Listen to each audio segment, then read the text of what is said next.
বন্ধুরা, আজকে বেশ অনেকটা কচু শাক ছাড়িয়ে পরিষ্কার করে টুকরো করে ধুয়ে প্রেসার কুকারে বসিয়ে দিয়েছি।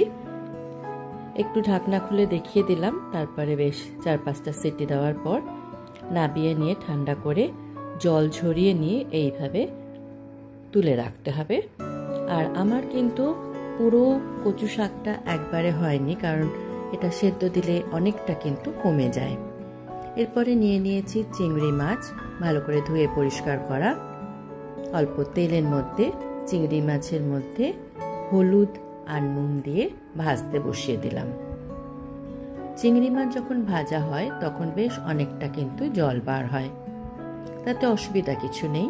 ভালো করে নাড়িয়ে নাড়িয়ে নুন হলুদটা চিংড়ি মাছের সঙ্গে মিশিয়ে দিচ্ছি। আপনারা অবশ্য হলুদ নুন মাখিয়ে নিয়ে তারপরে তেলের মধ্যেও ছাড়তে পারেন। আমি তেলের মধ্যে চিংড়ি মাছ দিয়ে তারপরে হলুদ নুন দিয়েছি, কোনোটাতেই কোনো অসুবিধা নেই।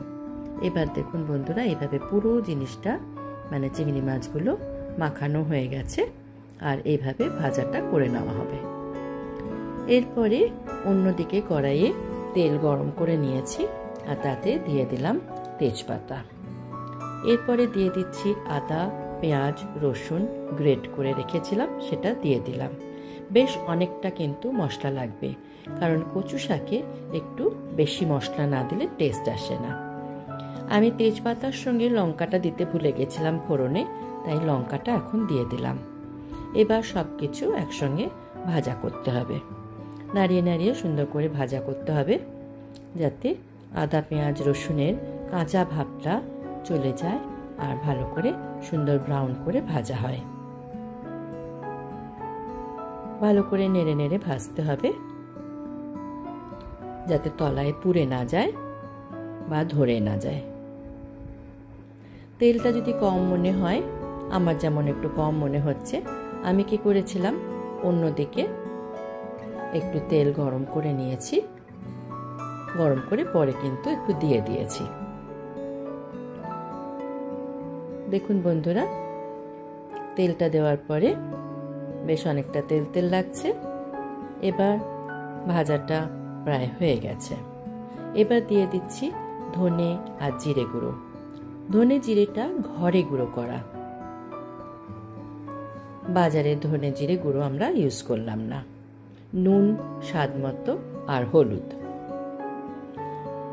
এইগুলোকে আবার ভাজা করতে হবে।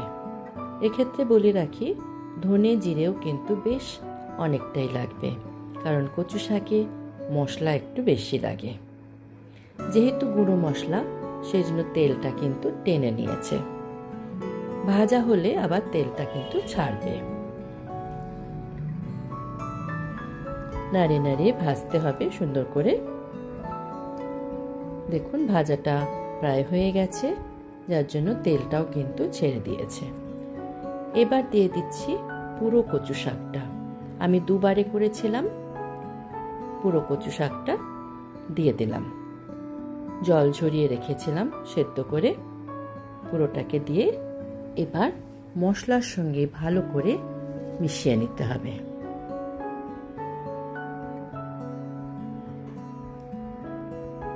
কচু শাক রান্নার সময় খুব ভালো করে নাড়তে হয়, আর পুরো কচু শাকটা একেবারে মোলায়েম করে কিন্তু ভাজতে হবে।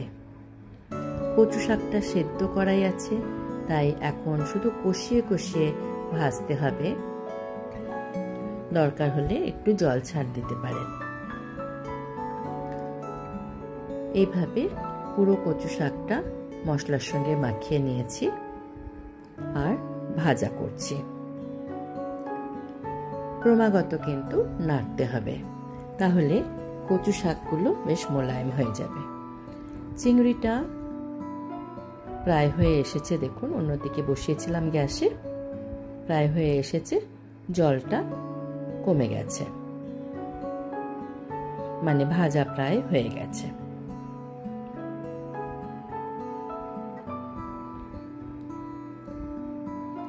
চিংড়িটা একদম রেডি হয়ে গেছে।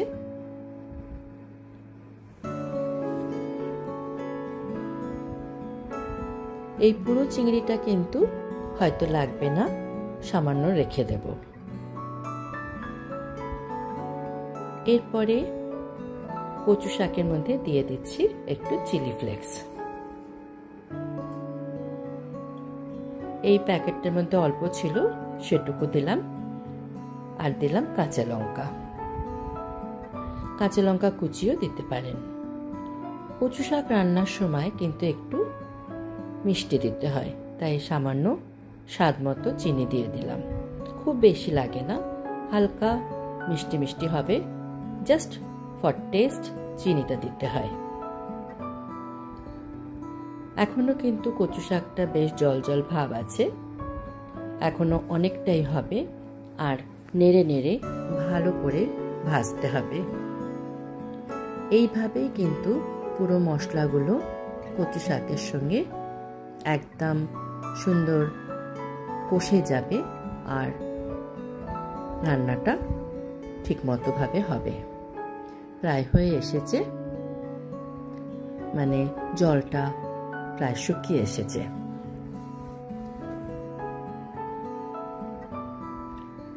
ক্রমাগত কিন্তু নাড়তে হবে, না নাড়লেই কিন্তু তলা ধরে যাবে। যতই তেল দিন না কেন, কচু শাক কিন্তু অনেক তেল টেনে নেয়। ক্রমাগত নাড়তে হবে। প্রায় হয়ে এসেছে। এই অবস্থায় দিয়ে দিতে হবে চিংড়ি। চিংড়িটা যতটা ভাজা করেছিলাম পুরোটা কিন্তু দিইনি, বেশ কিন্তু অনেকটাই দিয়েছি, কারণ কচু শাক অনেকটাই আছে। আর এটা একটা টেস্টি রান্না করব বলে বেশ অনেকটা চিংড়ি কিন্তু দিয়ে দিলাম এর মধ্যে। এবার চিংড়ির সঙ্গে পুরো জিনিসটা ভালো করে নেড়ে নেড়ে মিশিয়ে দিতে হবে।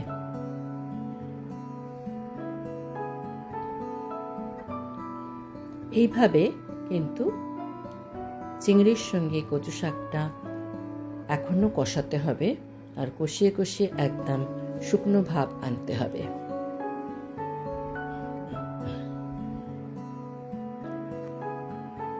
রান্নাটা প্রায় হয়ে এসেছে। দেখুন বন্ধুরা, বেশ মাখো মাখো আর শুকনো হয়ে এসেছে।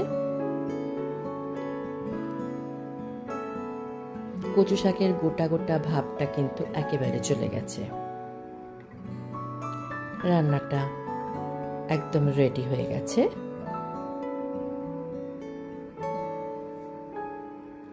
আর একটু নাড়িয়ে চাড়িয়ে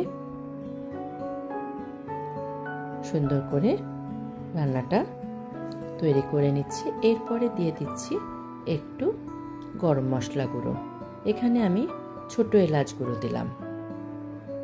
এটা অপশনাল, কচু শাকে দেওয়াও যেতে পারে, আবার যদি না দেন তাতেও কিন্তু অসুবিধা নেই।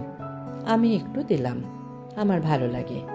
বন্ধুরা, রান্নাটা ভালো লাগলে লাইক, শেয়ার, কমেন্ট করবেন, সাবস্ক্রাইব করবেন আর পাশের বেল আইকন প্রেস করে দেবেন। তাহলে যখনই আমরা কোনো পোস্ট দেব আপনাদের কাছে নোটিফিকেশন পৌঁছে যাবে। বন্ধুরা, দেখতে পাচ্ছেন উপর থেকে কিন্তু দিয়ে দিলাম বেশ খানিকটা সাদা তেল। তেল জিনিসটা সব রান্নার কিন্তু একটা আলাদা স্বাদ নিয়ে আসে, আর তেল কিন্তু শরীরের জন্য খুব ভালো। ভালো করে মাখিয়ে নিয়েছি, রান্না একেবারে রেডি। দেখুন বন্ধুরা, পুরো রান্নাটা তৈরি হয়ে গেছে।